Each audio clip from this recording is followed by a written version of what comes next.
Time Warner Cable is pleased to be an underwriting sponsor for Carolina Week. Coming up on the Wednesday edition of Carolina Week. I'm Katie Cline. We'll look at what Carolina's response might be if something like the Virginia Tech tragedy happened here. I'm Jessica Gilbert. Is the violence associated with After Chill gone for good?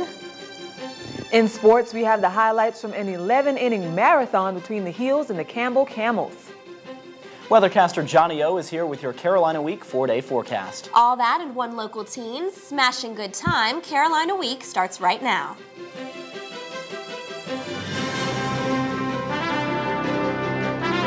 From the School of Journalism and Mass Communication at the University of North Carolina at Chapel Hill, this is Carolina Week.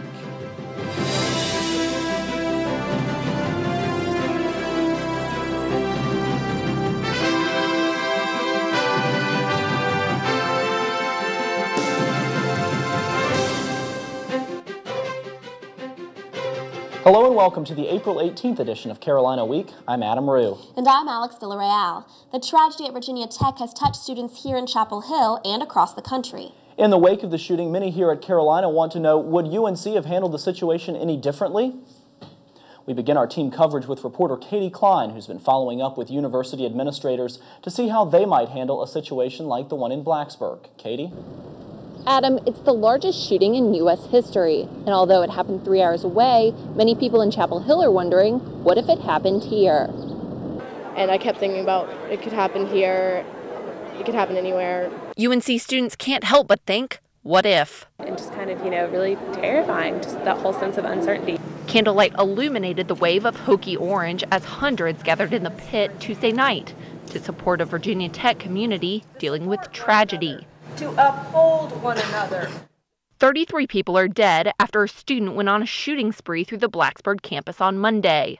He started in a residence hall about 7:15 a.m., killing 2 people and wounding several more. The building holds more than 800 students, which is similar in size to Hinton James Dorm here at UNC. About 2 hours after the initial shooting, students and faculty received an email only cautioning them.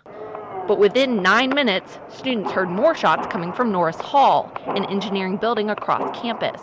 These 2 buildings are about as far apart as Hinton James is from Kenan Stadium. After killing 30 more people, the shooter turned the gun on himself.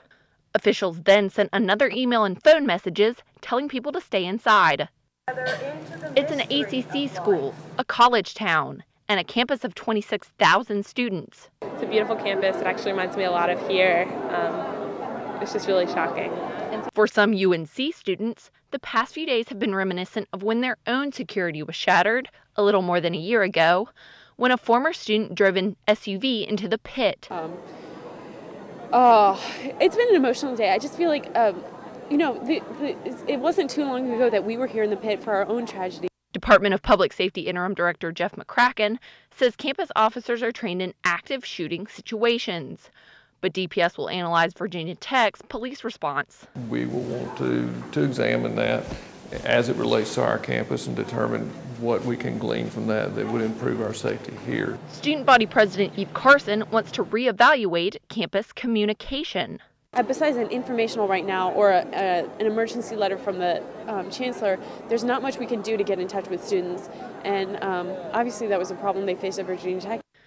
But regardless of your level of training, I don't think anybody's prepared for a situation like that. There's no campus in the country that would be overwhelmed with an incident like that. The shooting also hit close to home here in Chapel Hill. 35-year-old Christopher James Bishop taught German at Virginia Tech. But before that, Jamie, as he was known by his friends, worked at UNC's Office of Arts and Sciences Information Services from 2000 to 2005. And colleagues here at Carolina say it's its enthusiasm that will be missed the most.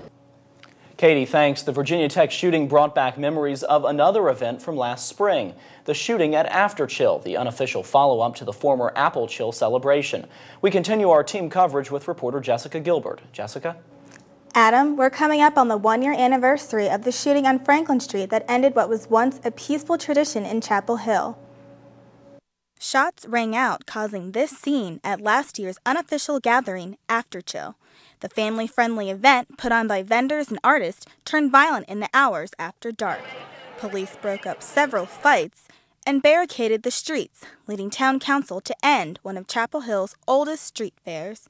Owner of Shrunken Head Boutique for 38 years, Jenny Wren, was glad to see Apple Chill go.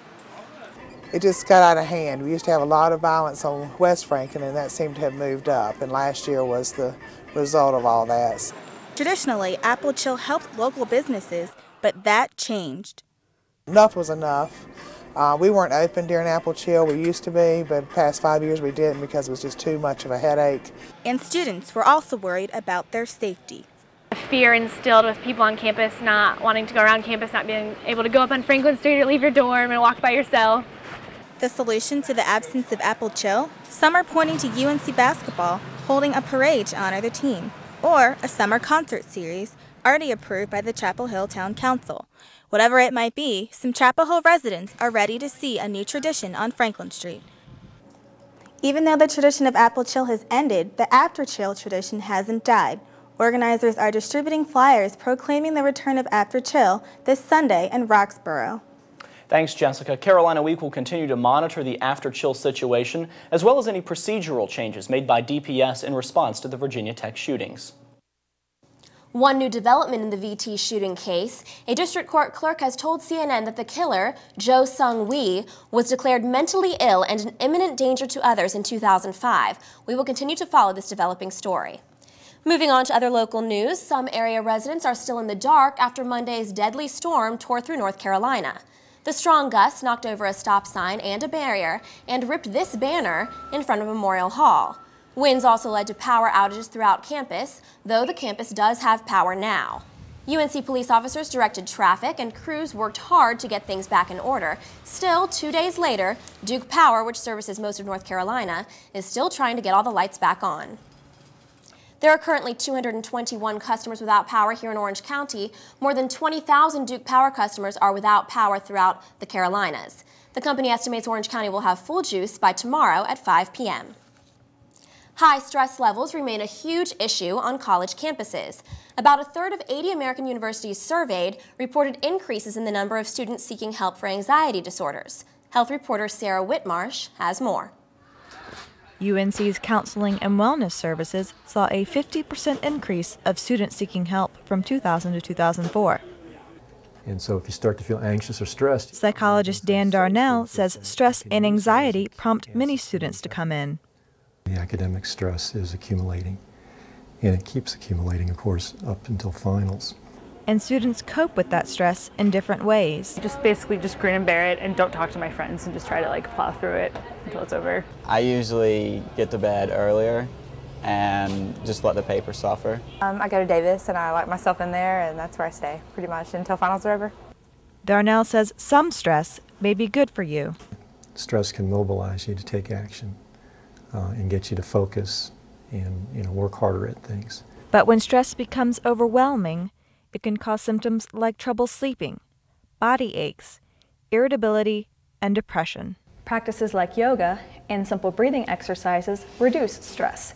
And in some cases, experts say counseling and medication can help.